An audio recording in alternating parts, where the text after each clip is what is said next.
Are you ready to get your feet wet? Because this is the Knowledge Pool, hosted by Gathering Information. We're here to bring you a casual conversation between friends about everything to do with collecting, trading, and playing Magic the Gathering. I am Tams. I am Step. And I am Laura. So put on your bathing suits and dive right into the Knowledge Pool.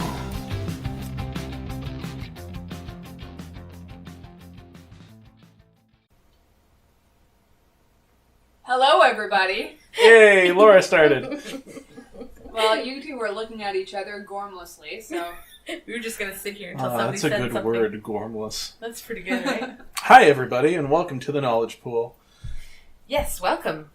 And there are three of us here. There are three of us here. We just got finished drafting a video for our YouTube channel with the new, what's it called? Modern Masters. Yeah. And you can check that out on the YouTube channel, which is link in the podcast description. Yep. But we went directly from that into recording podcasts. So, Yes. hooray. With break for cup of tea. And cookies. And cookies. Wait, I didn't get They're cookies. really good cookies.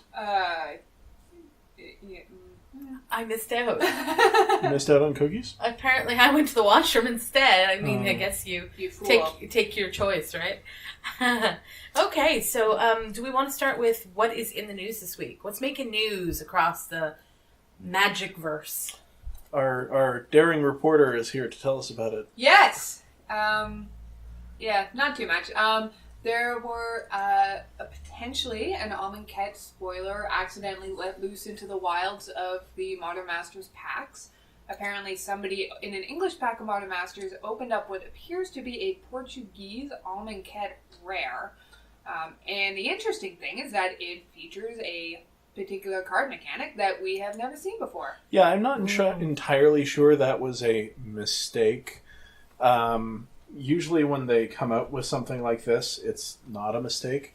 Well, it's, as far as we can tell, it's only the one so far. Mm-hmm. It's very flavorful, though. Can you tell us? But why would they put the Portuguese one in the English pack? Because they're trolls. Well, it's possible, but This it's is a probably card- more likely to be a mistake. I guess, but this is a card that very dramatically shows off a new mechanic, which is very flavorful for an Egyptian-themed block. So That's I true. like it. So basically what the card is, it's Dusk and Dawn, and the Dusk is a Wrath for 2 white, kills anything that has power 3 or greater. Mm-hmm.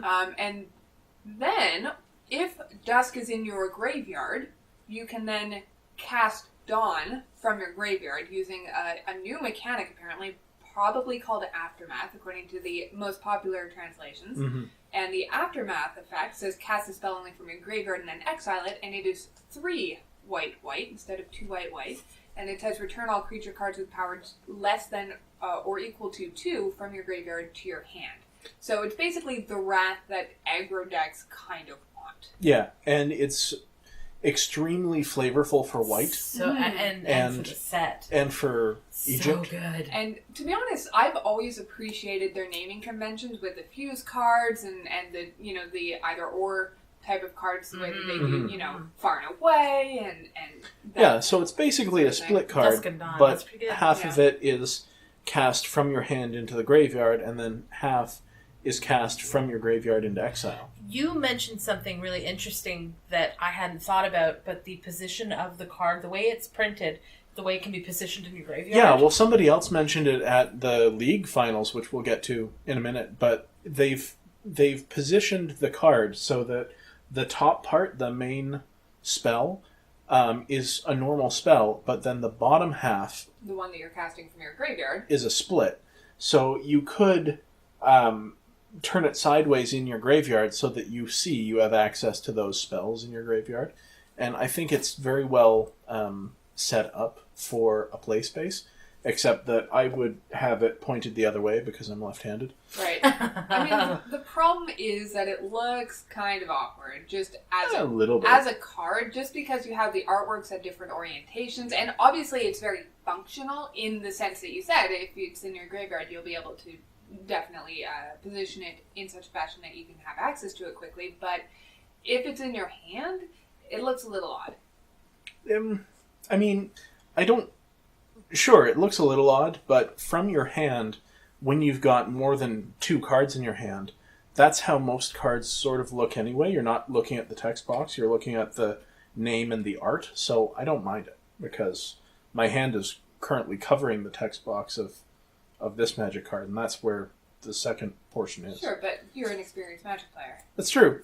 Well, the split cards aren't great for beginning players anyway. And it's a shame that we get less art. I mean, we get double the actual artwork, but you get less of a sense of the art. If anything, I imagine there won't be a lot of these. Probably a cycle of rares and a cycle of uncommons or something like that. This one is apparently a rare. Yeah, well, it's a Wrath. Yes. For 4 mana. Yes, in white. And that says rare to me. Yeah. Mm-hmm. So that's kind of interesting, though. It's our first little possible peek into the next. Yeah, I think that spoilers are supposed to be starting in 2 weeks because Games Day is supposed to be in approximately 4 weeks. Yeah. So that's so exciting. I like if it's a real card. We're assuming it's a real card. Everybody seems to be assuming it's a real card. I like that they are combining different beloved mechanics like Fuse card and basically flashback. Yeah. But it's flashing back a different spell, and the two have something in common, which is a fuse thing. It's very cool. Plus, using your graveyard as a resource for something other than just like casting a regular spell from your graveyard seems very Egyptian to me. Like, sure, life and death and all that stuff. Like, this card seems to be legit just good if the game's going long. Yeah. Because if you're in an aggressive deck that's running a lot of creatures that have low toughness. Yeah. Or, if there are many creatures that, can be pumped after they've been put onto the battlefield, like Hangerback Walker or something like that, then it could be a really good source of card advantage if the game's accidentally going too long for you. Yeah. That would... it's definitely would help you with your... fear of pure aggro decks when you get to a certain point and they just completely run out of everything. We have, but we're going to talk about that later when we talk about the decks that we did draft and how we drafted them. And so in the meantime... Yes, we have another piece of news. Yes, we do. It doesn't affect any of us at all, I don't think. MTG Online, they are adjusting their prize structure for constructed events. Basically, they are going to be only paying out treasure chests from now on. Really? Yep. Only? Like, not paying out play points or anything? Well, you can get play points in your treasure chests. Yeah, explain for those who don't know what these treasure chests are, because we play limited, so I had no idea what they were. Yes, I also play limited, so this is all information that I just have gathered on the internet. I don't play constructed online. Basically in the treasure chest you get, usually... junk, but you have the chance of getting super sweet rare. Like, they have Black Lotus, and they have, like, Wastelands and stuff like that, and some of the Commander and Conspiracy cards that weren't released, just generally speaking. The stuff that isn't available in regular sets, even flashbacks. Yeah, exactly. Yeah. So there's a chance of that. Previously, they were not tradable or sellable, but now they are, so at least you can sell them to a bot for a couple of tickets each, that sort of thing. But, okay. So the problem, though, is that it's making it so that you're, rather than getting a predictable prize payout, you are now getting either the random lottery of a treasure chest, in which you might open something sweet, or you could open nothing, or you're just going to sell it into a bot. But if everybody else is doing that, and the supply of treasure chests has increased because they are now being used for more prizes, then the value is going to go down as well. Yeah, that seems not great. I don't like... Well, like you said earlier, I don't like the thought of having a random thing as a prize. Mm-hmm. Especially as like if you're 3-0, you should at least get your entry fee back. Yeah. That's the way things usually are run. So we'll have to see how it plays out, but the problem is that they've been making a lot of changes to the Magic Online, especially the constructed prize payouts, and they haven't really been giving it enough time to see how things shake out. Yeah. So fortunately, none of us are particularly impacted by it, but it's something to watch out for if you do play Constructed on Magic Online. You'll want to take a closer look at the details of that. Yeah. For sure. So, moving along. Yes.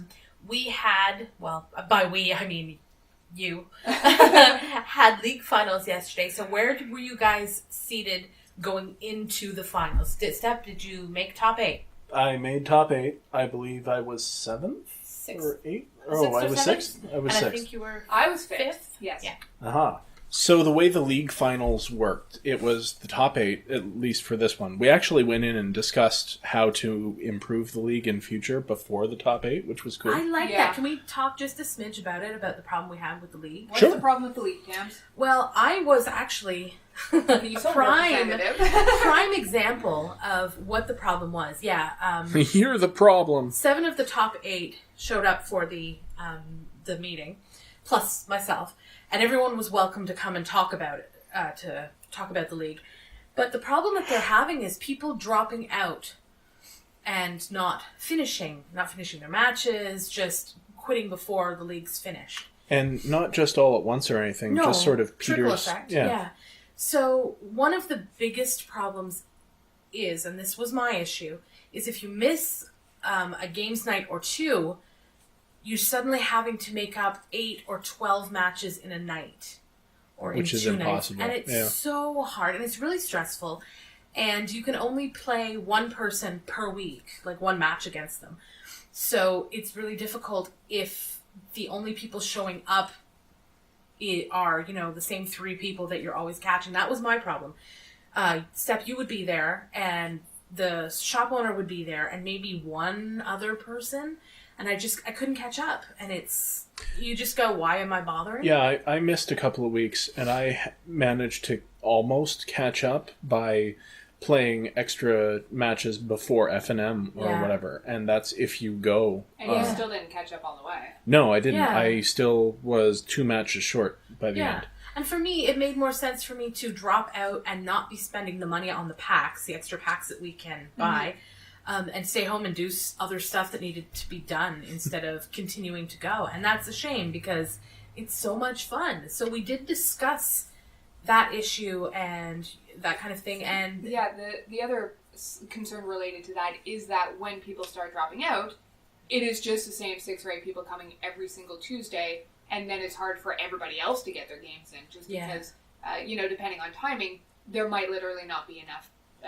people there for you to catch your games up, even if you are already caught up and you just need to get your games in for that week. Yeah, Yeah. like a healthy league should have 16 to 32 people. Now, Yes. our league never gets quite that big because it's a small It shop. did previously. Like when I first started, there was a waiting list. Yeah, Mhm, that's mhm. well, but he cut it off at like 26, I think, because that's how many people could reliably Yes. play in the shop. But Yeah. this time we were getting 14 and 16. Yeah. Yeah. So But the people at the meeting came up with a few really good ideas that I You included. loved. Well, yeah, true, fair enough.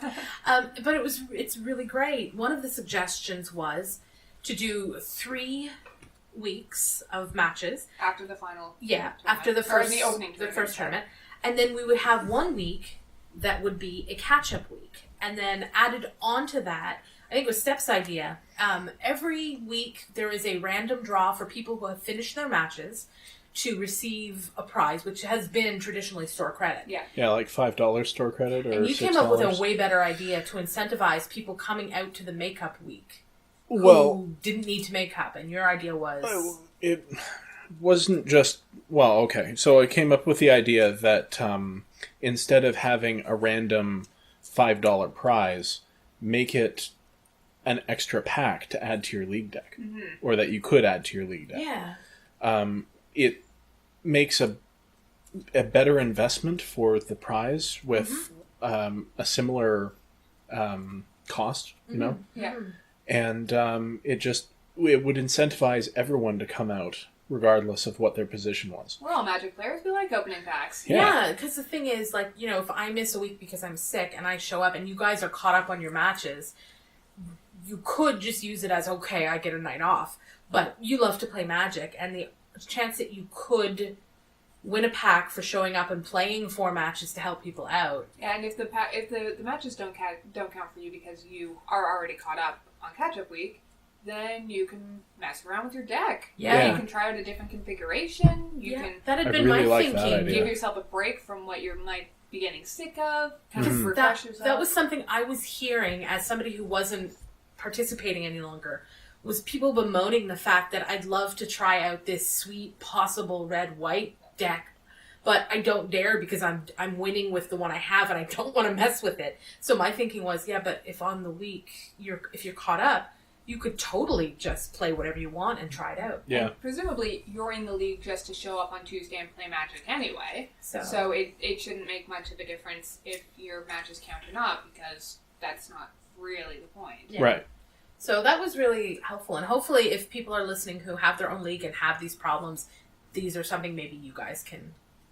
Or if you have suggestions. Yeah, by all sure. means, Let us choose where can people find us? It'll be in the description below. I will come up with some sort of contact information and put it in the bottom. Yeah. All right. So we had the meeting, and then the games began. So how did it go, guys? Okay. Well, I was 6th, I've been told. Ish. So 6-ish. 6th. We had a couple of people who weren't able to make the top 8 and Right. stuff like that. Now, as a preface, I have made top 8 3 times before, and I have scrubbed out in the first round every single time to my deck. To my deck, not drawing me, an adequate hand of spells and land. So that's entirely frustrating. But this time, I actually had a good 3-game match against a reasonably aggressive... Oh, yeah. Mono red player. Close enough to mono red. He is playing mono red. Or he was... There were vehicles. That's right. It was red with vehicles. Yes. I knew I saw not red cards, but it turns out they were vehicles. And I ended up winning that one just due Closely. to... very, very closely. I was at 2 when I got my 8th servo with mechanized production. Mechanized production win? How'd that feel? That felt really good, especially because the way it went was like I removed his first couple of threats and then he got way ahead. Right. And then I was like, Marionette Master, make the servos to chump with. But that held him back because he didn't actually want to trade his X1s for my servos. Sure. So I then mechanized production on a servo and Marionette Mastered again, which he was not expecting. So just your deck doing gross things. It was great. Yeah. And then I promptly got stomped by the eventual league winner. The eventual league winner, which also doesn't feel bad because, he had a disgusting deck. It's ridiculous. In the description on the league page of the store, he kind of just breaks down what the finals look like. Yeah. And they decided on a deck name of Red Green Mythics. Yeah. That's accurate. So I know how did you place eventually then, Steph? I'm not sure. Where did I place? I think you were... Was I 4th? I think so. Okay. So that feels pretty good. Or 3rd or 4th. 3rd or 4th? 3rd and 4th get the same prizes and the same record and the same standing, so yeah. I was 3rd or 4th, and that feels pretty good. It's a single elimination top 8, so, once you're out, you're out. Yeah. But a record of 4th overall is still nothing to snuff at. Yeah. How about you, Laura? So I came in. We know who we're playing ahead of time because everybody's matched up before they go in. So I knew I was playing against Evan. Evan was the forerunner of the league for about the first 4 weeks, to be honest. He had a black-green counters deck, and it was gross. He had at least one of the snakes. He had at least one of the stupid vehicles that gets the counters on it. And he had at least one of the Tuskars, and it was disgusting. You know what's hilarious? What? He never once beat me.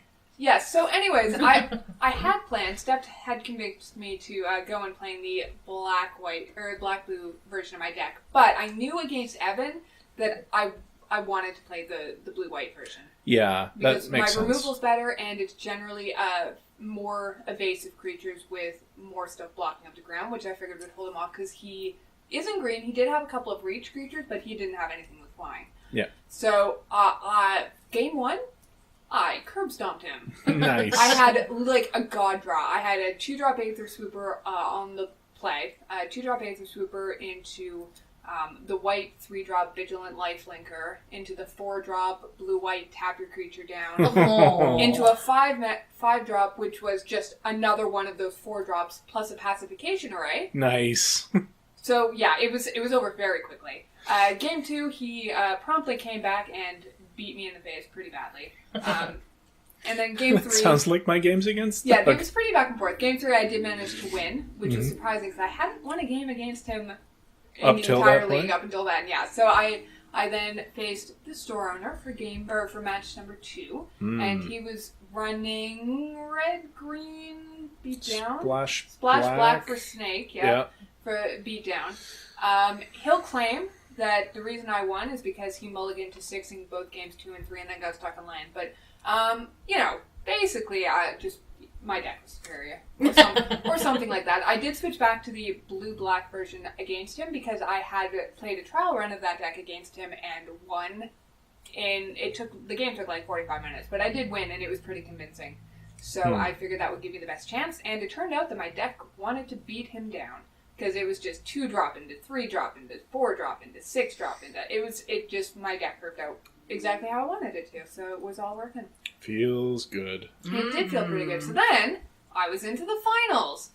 And you may have guessed that I did not win, because I faced the red-green mythic deck. And I lost in 2 very quickly games. Oh, I don't like 2 very quickly games. Yeah, it was, I believe both games he had the Virtuous Cure Hulk. Yeah. Thankfully, I didn't see Chandra either game, but he didn't need it. Oh, I saw Chandra. Yeah.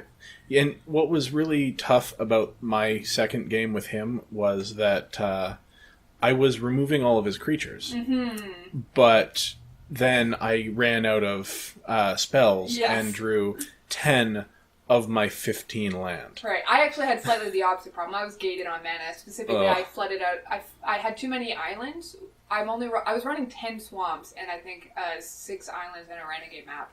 Something like that. And I just drew all my islands and I didn't have enough black mana to cast multiple spells in a turn. Well, that's why the mana system exists. Yeah, well, I mean, I was not expecting to win against him in the slightest. Yeah, that's fair. I was actually quite surprised that I managed to get past Evan, although I'm not surprised that I managed to win against the red-green deck, because I thought it was a pretty good matchup against that. But, so I came in second. I was quite happy with it. Nice. My previous highest finish was 4th in my very first league.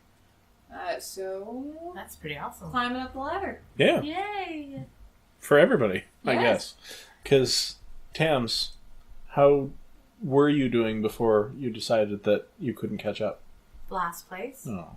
I had a stinky, stinky, stinky pool. I pulled value, as I always do, and I had a stinky pool. But you're looking forward to Amonkhet League, right? Or are you going to pull me a Nicole Bolas? Yes. Yeah, that's exactly the plan. That's exactly the plan. Or maybe not an Amonkhet, but... If you play Nico Bolas, we're going to be arch frenemies. Yeah, it's going to happen. I can feel it. So the league was good then. And I'm glad you guys did well. And you had fun, though, right? Yes. Yes, and I can now pull apart my pool and don't have to play that awesome deck that I'm frankly sick of. Yeah. Yeah. I gotcha. That could be a thing.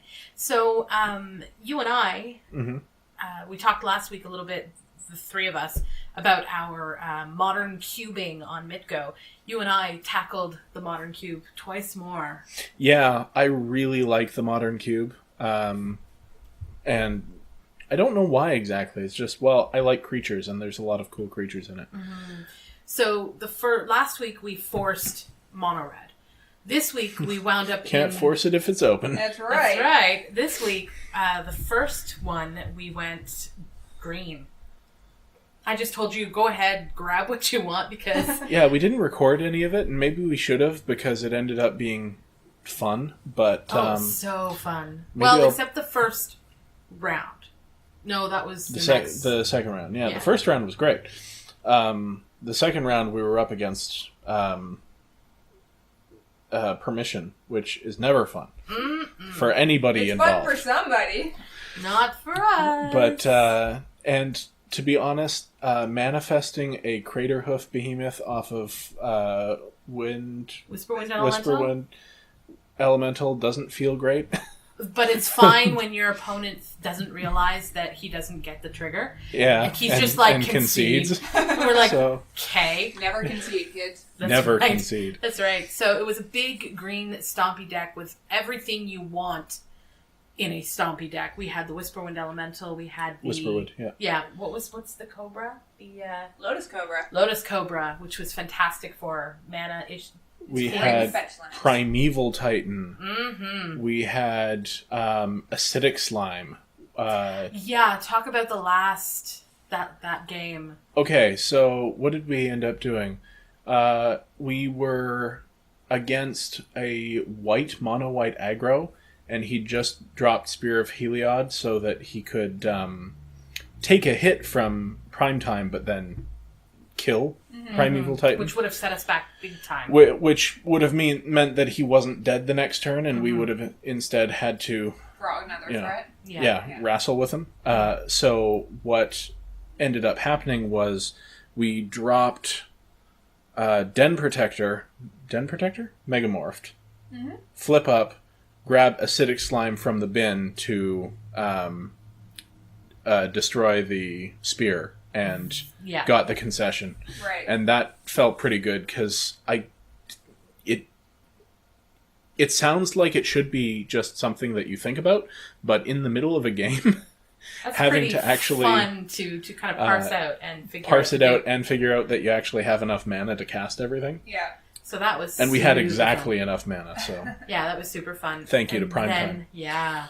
And then the next deck we drafted was a white-black kooky. oh, it was also fun. What wasn't fun there was in the third round coming up against white, black, kooky, exactly art The mirror deck. match in Cube. Isn't that fun? Oh, it's so frustrating. I know we've talked ad nauseum about how much we hate the fact that Cube is leaked, but that's exactly why. Yeah, It's so frustrating. because what was it? Spectral Procession really shouldn't be in both decks. Yeah. That's awkward. Yeah. It is. But it was super fun, and we're thinking of doing our own version, like trying to ape the online cube for papers so that we can play it. 10 out of 10 would draft again. Absolutely. But not in leagues. But not in leagues. No. If you could avoid it. If I could avoid it. So we actually have a lot of what's in that cube, so putting it together might not be that difficult. Yeah. No, so that's kind of cool. Yeah. So then, I guess... highlight. The highlight? Of the week, you mean? Sure. Modern Masters 2017. You and I, last week, drafted it for the first time in papers. And then I drafted again and again. And it was glorious. Because as much as I enjoyed the Modern Cube, I didn't enjoy it half as much as I'm enjoying Modern Masters 2017. So, my first draft, Pack 1, Pick 1, Domri Raid. Mm-hmm. So I was like... That would be the Okay. red-green Planeswalker. Yeah. So I'm like, Gruul? Gruul seems good. Yeah. I wound up going Jund. Like, I had a black splash that I took out once when I needed to get more aggressive, but it's just so much fun. There's Blood Rush, and I had a bunch of the Cobras, and it was super, super, super fun. I enjoyed it a great deal. You had, let's see, Pyroclasm. A couple of Deathhood Cobras. You had Henweir Lancer with Slaughterhorns, Boros Reckoner, all sorts of Big good B. stuff. Now, here is the thing that wasn't so fun. So, we did last week's podcast where we broke down the archetypes that we play within, but also what we hate playing against. And Yes. I said the thing that I hate the most is playing against a control deck. It makes me so stressed and anxious and just, So as we're waiting for pairings, Sean, the shop owner, says, "Oh, Tams, you don't want to play against me because I'm playing control. I just listened to your podcast and it's the first thing, right?" And he's like, "Pairings!" Oh. Tams. So I had to play against Sean. And there's something really demoralizing about having Boros Reckoner bounced like 3 times and then countered. It's just, you just sit there and you're like, okay, can I, no, can't do, okay. text me if anything resolves. Let me know when I can start attacking you. Yeah, so it was absolutely miserable. And I felt terrible because he felt so bad. Right, because he knew you weren't having fun. Yeah, and it was really hard. And it was a stressful day, so I probably shouldn't have been playing Magic. One of those things you learn as you play more. If you're going to play for serious, you shouldn't play when you're stressed out or anxious or things because it gets harder to play. And then I played against a mono white deck, which I was like, okay, this seems good. Oh no, this was the mono white incidental life gain, which actually turned out to be less than incidental. He was running 2 of the 1 drop every time a creature enters the battlefield. Anytime a creature, so either side of the field, he gains a life. He was running 2 of the gains 4 life when it enters the battlefield. And he had something that made everybody's power and toughness greater. And it was again, completely So it was miserable. Like half of the populate deck kind of thing? It was a populate kind of thing. And he kept apologizing because it was taking a long time too. Because it was just dragging. And that's my other contention with this kind of deck. It was terrible. It was terrible. I, on the other hand, had a great Modern Masters experience. Yes, that stuff? So do tell. I was in white-blue, bouncing all of my stuff for value. I had a Ranger of Eos, which could go and get me my Death's... What is Shadow. it? Death Shadow. Which I was splashing, which is awesome when you have to reveal it and your opponent now sees that you have a 13/13 in your hand for 1 mana. Especially when you're at like 15, so they know you can't cast it if they don't do any damage to you. But if they don't do any damage to you, then how are they going to win? So it was a lot of fun because I had a bunch of flyers and a bunch of bounce, and it was not as much control as tempo, but it was very tempo-y. And I got Sean for you. Don't worry, I got him.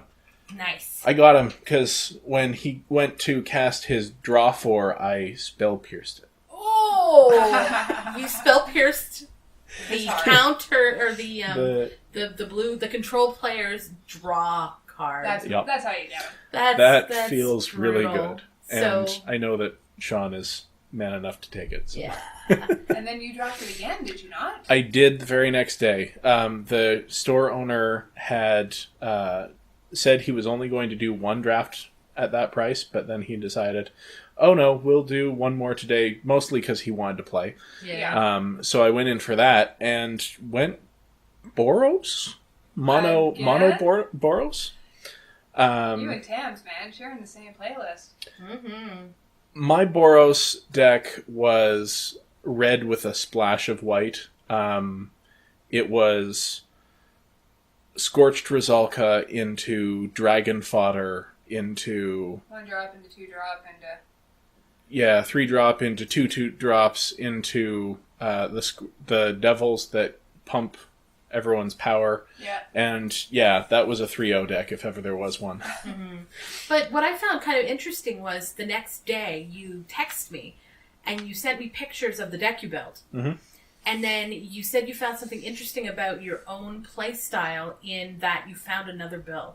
You know, yeah, and if you watch the video where we go mono red in the cube, we go mono red, but it's almost mid-rangey because there's like 4 planeswalkers and they're at 4 or 5 mana. Right. And that's not aggro. Unless they're Koth, you don't want to be going that high. Right. And in my red-white Modern Masters draft deck, it was...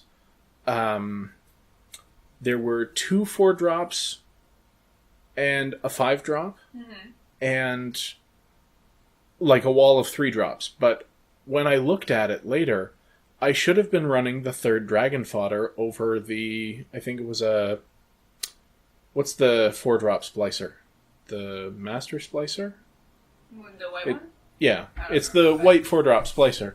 Because it just lowers the curve, and it has basically the same effect in the deck, except it would have been faster. Yeah.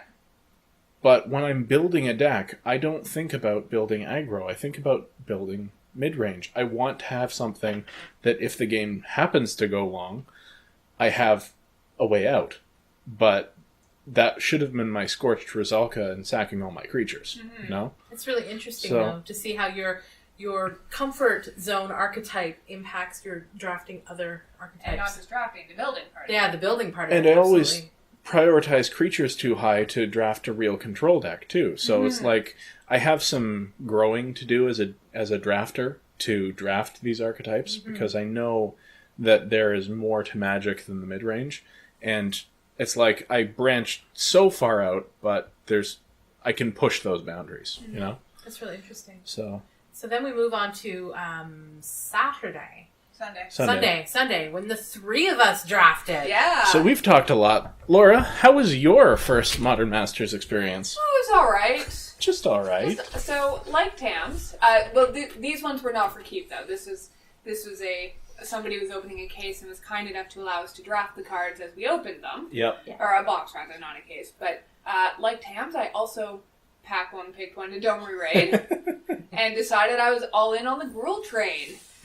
So I splashed white for exactly one card, which was simply the Kicker, on the 3-mana green 2/2, where you can kick it for red and or white to either deal 2 damage if you kicked it red, or to destroy an artifact if you kicked it white. Seems like a pretty good splash. Yeah, so I literally was just running one Triland, everything else was a forest or a mountain, because I also had a couple of Avacyn's Pilgrims, which tap for white. Right. So I, on multiple occasions, went turn 1 Avacyn's Pilgrim into turn 2 Burning Tree Emissary Domri Raid, and promptly won the game. Mm-hmm. Yeah, I didn't so much enjoy playing against that. Yeah, but I did do that to Step once. Oh, you played against each other too? Oh yeah, in the finals. Right. Laura and I played against each other, and we had close, really fun games, but I think... You say fun, I say mono walls? What are you doing? I drafted blue-white control. Here's the thing. I was so sick and freaking tired of playing against this crap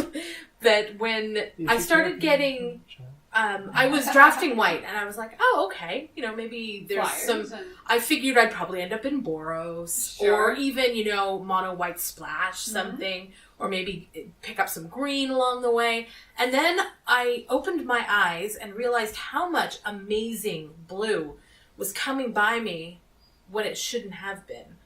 And I was like, okay, I'm going to grab some blue. Yes, funnily enough, both myself, typically a control player, and the owner of the box, who is also typically a blue player, we were both green-red something. And you were on either side of me. Yeah. So He was Naya and you were Gruul. I was Naya. straight rules. Yeah. One. So it was really cool for me to get this blue stuff, and I wound up with 2 Walls of Frost, which is annoying. And the one card that, again, I don't know the set very well. I know a lot more than I thought I did, but I made the assumption that all of the cards would be good to some degree. So this 1/1 came along, and I was like, what do you do? You soul bond and give your other thing, both of you get flying.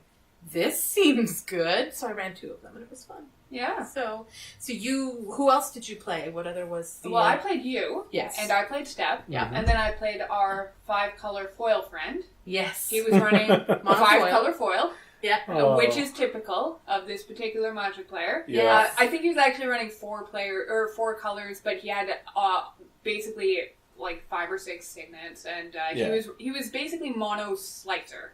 He was running all of the cards that had anything to do with the golems. That doesn't seem bad. No. Like, The problem for him, though, was that my Gruul deck had amazing removal. it was very fast, He too. could, and I also had 4 Blood Rush cards, the ones where you can discard when you're attacking. Yeah, those are really strong if you're on the offensive. Which I was most of the time. So so my game plan was get a couple creatures on the board, kill all of their creatures, and then smash in like 3 turns for the win, discarding a couple of Blood Rush cards, or I also had the 5-drop that gives you creatures +1/+0.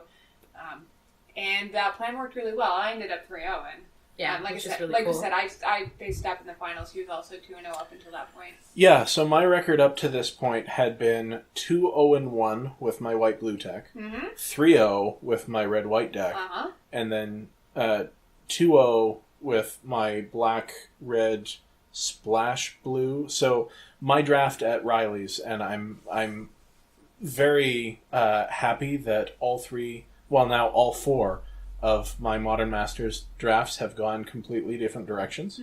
But when we were opening his box, I happened to get 3 Vampire Aristocrats and 4 Falconwrath Nobles. So those are all the red-black sack type of So I was in the Aristocrats deck. Sure. Where you sacrifice your creatures in order to drain your opponent's life and also make some ridiculously large creatures that can just hit him in the face.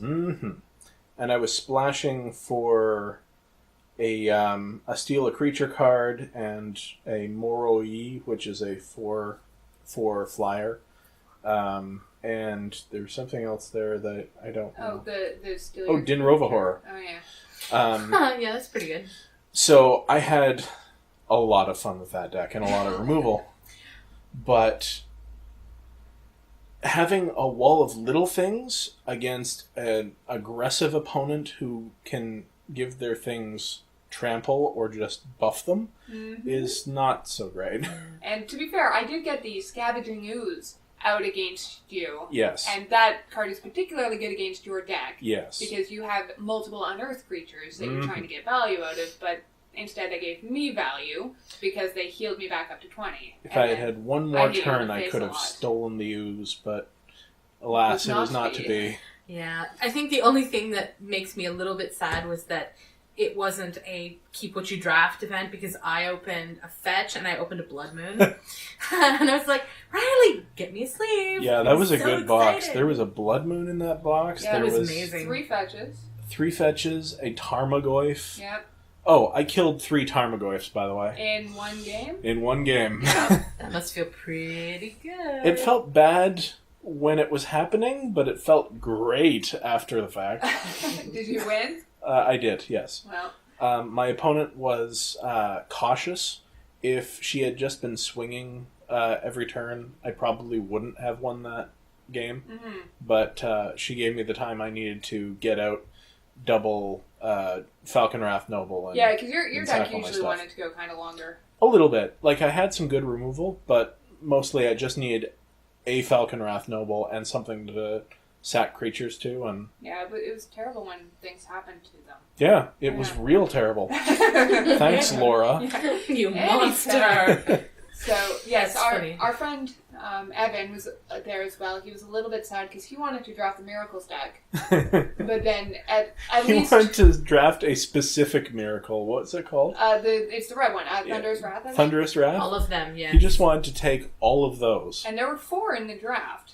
Unfortunately, both myself and Riley, the other red-green player, we happened to draft 1 each. I thought about taking one because, I was also red, Yeah. but it just wasn't good enough when I wanted, cheaper removal. Well, I only ever cast it for the miracle cost, Yeah. because when I had it in my opening hands, it was always with too few lands for me to keep the hand anyway. Right. So I always ended up throwing it back. And then when I drew it, most of the time it just went right to the face. Yeah, it's pretty good. I played Evan, and it was a funny, interesting match because we were kind of well suited to play one another. And one of the games, I killed him very slowly, very painfully with Lingering Souls. Just plink. Just Because death by inches? Well, we both had tappers. Yes. So I'm like, move to combat. He's like, tap down your 3/3. I'm like, yeah. Swing with Lingering Soul with my little 1/1s. Yup. Move to combat. Okay. Tap down. It was so funny. Yeah. But it was a lot of fun. And then I played Riley and beat him in 2 quite promptly. Because his deck just wanted too much time to do stuff and dirtle around. So Yeah. It sounds like Riley. Yeah. Even when he's running an aggressive deck, he's running around. Deck. Yeah. It's true. So, and then today we did it again, but the 3 of us. Yeah. Yep, but we're not going to talk about that because they can go and watch the video. They can. Just know that it was complete nonsense. It is complete nonsense. We basically took the archetypes that the 3 of us play and smashed them all together. Well, and it's very funny, though, because I know if we were drafting, Tams would have had much more of a creature focus. Yep. Step would probably have had about the same deck. And I would have been running like 10 similar. fewer creatures. Yeah. Just the different drafting styles. We ended up, just kind of going with the compromise type of It was a weird deck. It's funny. I would have taken removal over counters and had more, And removal. I would have taken a completely different first pick. So I would have been Boros right out of the gate. So but it's a lot of fun. Yeah, if you get the chance to do it and it's not financially a burden for you, I would definitely recommend it. Yeah, because the packs are expensive, but if you have a friend who's opening a box, tell them not to just crack the box and instead draft with it. Or get a bunch of friends together and go in, or buy some packs from your LGS, or call your game store, find out who's doing what. Because sometimes shop owners are able to put on a draft a little bit more cheap. Yeah, with no price for it. Which is fine. That was the way it was with the two at the shop. Which there is was sad no price for you. for it. It was sad. I don't 3-0 very often. Like, it's not out of the question, but I do like to get a little something when you do. But it was so worth it, though, because we got to draft it. the funny thing is, too, that the draft I 3-0'd, the reason that you go into a Modern Masters draft is to pull... the first reason is to play fun Magic. Sure. And then the background reason is to pull value. Yeah. And I audibled right into the cheapest deck that's made just of draft trash that most people throw away, but is super fun to play. So, I mean, I would have taken value picks if they were there, but I was taking the less expensive cards every time to make the better deck. Anyway, it was fun. What I found kind of interesting, and we talked about this with you, with your aggro deck that you made, and that your mid-range style influenced the way you put it together. I drafted a control-y deck, and I left 2 counterspells in my sideboard. I ran 2, but I just wasn't comfortable enough to go. I'm like, I can't see the win con here clear. I need those creatures. I need those flyers in there. Well, running counterspells is not always what a control deck wants. No. Absolutely not. But I can definitely see how being a more aggressive player influenced the way I tried to build a control deck. Yeah. And I noticed that your aggro deck had a lot of sweet removal. Oh, yeah. My aggro deck had just gross removal. Yeah. I was basically running, 15 creatures, Domery, and 7 very good removal spells. Yeah. I just found it really neat that the week after we talk about, well, these are the archetypes we're usually in, we all went a completely different way. And it was super fun. It was something different for me. Yeah. So I enjoyed it. So we're doing pretty well for time here. Is there something else we want to talk about? That's my that's set list. Wow. That's your I've been show doing notes? music, and I have music on the brain, and that's my show notes for the week. Yeah, that was kind of what we wanted to do, was get this backlog of stuff that we've been up to out and talk about it and stuff. There's more stuff that I don't think I want to talk about yet. That probably in a couple of weeks. Fair enough.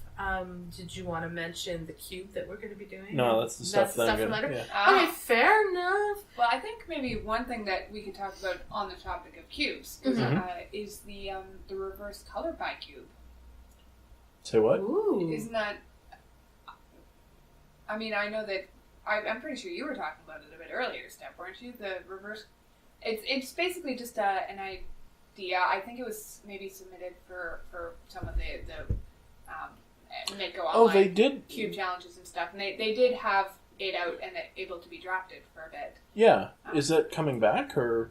I don't think so. Just kind of the idea of it. So explain it to I me, love the I idea. don't know what it is. Yeah, because I know that like messing with the color pie is something that you find very interesting.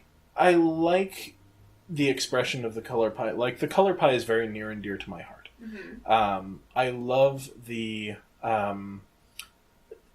way that Magic as a game has incorporated human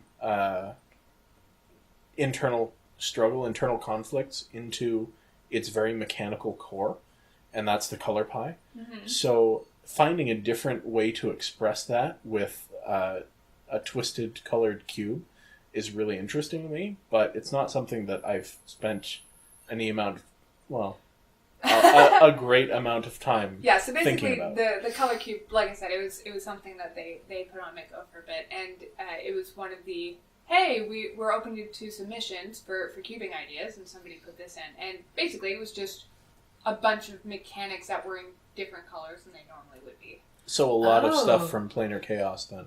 But they're real cards that exist. Oh yeah. So basically, you'd find like flying in red instead of that's sort of in base red. Yeah, and there's what's it called? The Big Red Wall is a really good example. Yeah, it's the Aether. I don't remember what it's called. Do you membrane. Yeah, Aether membrane. It's like an 06 or an 07 that when it blocks something, you bounce that thing or something like that. How blue. It's really weird, but it also makes sense in red because it's a temporary advantage kind of thing. Mm-hmm, mm-hmm. Yeah. That's really cool. There's all sorts of... If you ever want a really weird Magic experience, go check out the set Planar Chaos, because it was when they were trying a different look at the color pie, and it does not mean that any of that stuff is what Magic normally does. In fact, quite the opposite. Mm-hmm. So I just thought that would be interesting to chat a little bit about, since we're talking about cubes anyway a lot this week. Yeah, that's a really neat concept. You had something not anywhere near the same, but that played on that, the strictly blue cube that actually there is a cube that I'm going to build at some point. I'm working on a list, which is a blue cube with no blue cards. So how does that work? I should say with 4 blue cards, because there's one blue pair with each of the other colors. But you would run cards like Mana Tithe. Which is the white counterspell, or the white force spike, basically. Mm-hmm. Mm-hmm. Or Ojutai Interceptor, which is a white flying 1/4 blocker or something like that, yeah. Rummaging Goblin, which is the red loot. Yeah, where you discard and then draw rather than drawing and discard. Things like that. So things that feel blue. Harmonize in Which green. Is the green card draw spell, sure. Yeah. So things that feel blue in other colors, and try to build a cube that's archetypally blue, but doing other different things. Yeah, I thought it was really interesting and very challenging. Yeah, well, blue and is it won't have blue in it, so I'm like, woohoo! Blue is the strongest color historically in Magic. Just most of the busted stuff has been in blue. That's true, but I think it's interesting that, generally speaking, like when you're doing cubes and stuff like that, usually if you're going monocolor, black is the way to go. Because which is black also is kind funny, of the jack of all trades. Black is historically the weakest color in Magic. But black has removal, black has card draw, black has big creatures, black has little creatures, black has death touch. And it depends on the cube. Yeah, but, for sure. But yeah, I think that's pretty fun. And then I thought one more thing we could talk about, Mr. Vorthos, was the speculation that there may be a set coming up soon that is a return to Dominaria, the original Magic plane. I've heard whispers. I haven't heard any concretes. So the major reason I think behind the speculation is the fact that the new dual deck, Might and Reason or whatever, is set in Dominaria, and there have been some potential clues in recent cards that may be pointing towards that sort of thing. And the whispers have gotten to the volume now that noted YouTube Magic people are reporting on it. So as a potential, yes. Well, so it's not really news, which is why it's not in the news section. But we know how much Step loves his lore. I do, and his Magic history. When Origins was first spoiled, like the pre-spoiler was Liliana. Yeah. And they said that she was from Dominaria originally, which is something that they hadn't said up to that point. They haven't mentioned Dominaria in at least 5 years. Right, aside from that. Up until then, I suppose. Up until then. Yeah. And then people were like, oh, well, they're mentioning Dominaria. Maybe we'll be going back to Dominaria. Because they had been asking about Dominaria, when are we going back to Dominaria? And the answer was always, Dominaria is too vague to go back to. Like the first, 10 a dozen sets all happened in different areas of Dominaria. Right. So whereas like Jamora, which is the African continent in Dominaria, and wherever they were in Ice Age would be separate planes if they had done those sets now. Right, instead they were just different continents type of in thing. Dominaria. Yeah. So it's the most generic fantasy sort of place without a clear direction. Do you know, have they left any story there that you could see picking up the threads of, or that you would really be interested to? Well, I mean, part of me wants to say that they should do something with Merit Lage, but I don't know whether that's likely. Wrath overlaid Dominaria, like the plane of Wrath is no longer exists and is now just part of Dominaria. So if they wanted to rip that out and have sort of an unwrath, that would be an interesting... What if they had the Phyrexian invasion? Phyrexian re-invasion of Dominaria? Maybe. I mean, we haven't been to New Phyrexia / Mirrodin since it was supposedly sealed off to keep the Phyrexians. But now we have planar bridges. Yeah. We can go anywhere. And non-planeswalkers can potentially go anywhere. That's true. So, plus, who knows what kind of shenanigans my good friend Mr. Bolus is up to. Did Bolus ever get involved with the Phyrexians? I don't think so. I don't know. He was from Dominaria, though, so, I mean, we're going to Amonkhet where we're going to meet Bolus. Ryan. We're just gonna it's just gonna happen. And then maybe he wants to go back to Dominaria. That could be interesting. Yes, I mean, of course, Mr. Bolus has not been confirmed to be in the Amonkhet. No, we just got a dark intimation. There are just massive horns lying around all over the place in the far off distance. Massive Bolus horns. Yes, yeah. They're strongly hinting. And do we know what the set after the block? Oh, but that's the one where they had the packaging spoilers that looked an awful lot like Atlantis and Merfolk-ish type stuff. That's interesting. That never happened. So, yeah. What is it called currently? Ham. Ham, right. I was going to say potato. It's called Ham. Yeah, that's interesting. Yeah. So, actually, coming back to Amonkhet for a second. Yeah. What do you think of the gods? Do you want to speculate on the gods?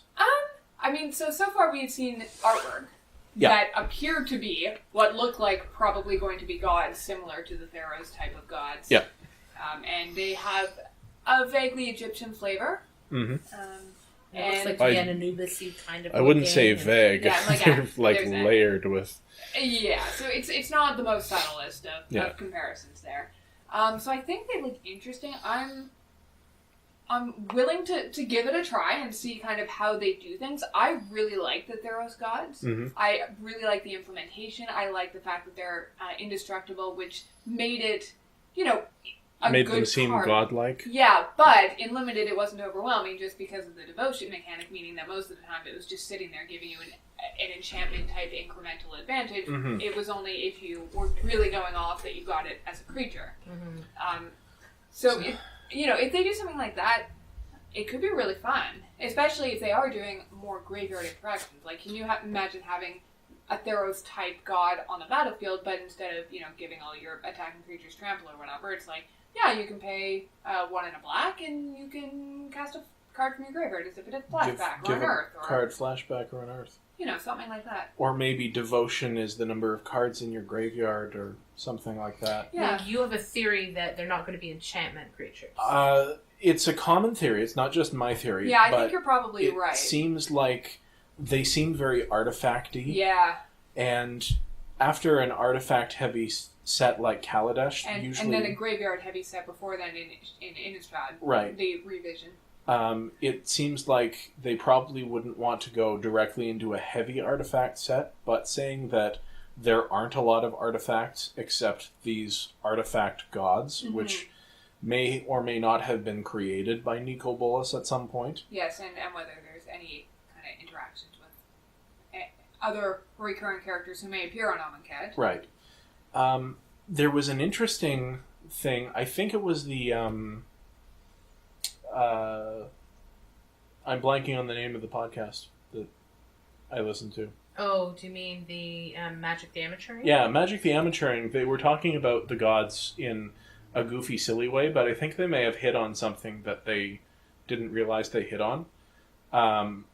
The possibility of these gods are not creatures unless you sacrifice so many creatures of a certain type or something like that. Or Could artifacts. Could be an interesting Very tie-in. flavorful type. Very flavorful Egyptian. for Egyptian to say Yeah, you sure. have to sacrifice a snake and the snake god is a creature Sure. or something, you know? So I'm going to be very interested to find out, but... Yes. Can't wait. Spoilers should be coming out in a couple of weeks. Yep. So it's And not then gonna it'll be set review time. Yeah, it's not going to be too much longer before we have new stuff to talk about. That's Yeah. exciting. Quick standard update.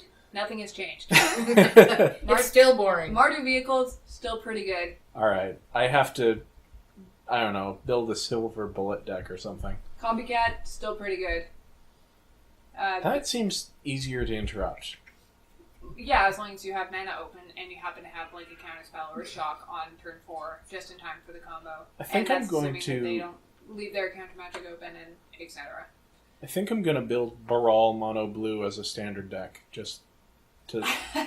just because... But you should definitely splash white for the ultimate hoser, Authority of the Consoles, Well, which yeah. stops their combo completely dead. Yeah. And gives you infinite life if they choose to still carry it out. What are the dual lands in standard right now? The fast lands. Ah, okay. Where Yeah. they enter untapped as long as you control 3 of your lands. Is there a white-blue one? No, I don't think so. Well then, I mean, I'll have to maybe, do some but brewing. I don't recall. I think it's white, black, and white, red. But I could be wrong. Alright. Well, Another hour has passed. That's right. and we've chitter-chattered about magic. Yeah. I think I want another cookie. I want So- a cup of tea. Thanks for joining us, everybody, out there Yes. in podcast listening land. And tune in next week when I might actually talk more about the exciting cube opportunities that are coming up in our future. Yes, and we'll maybe have a couple other topics. Yeah, Mhm. for sure. So thank you for listening. Talk We'll to you next time. Catch you next week.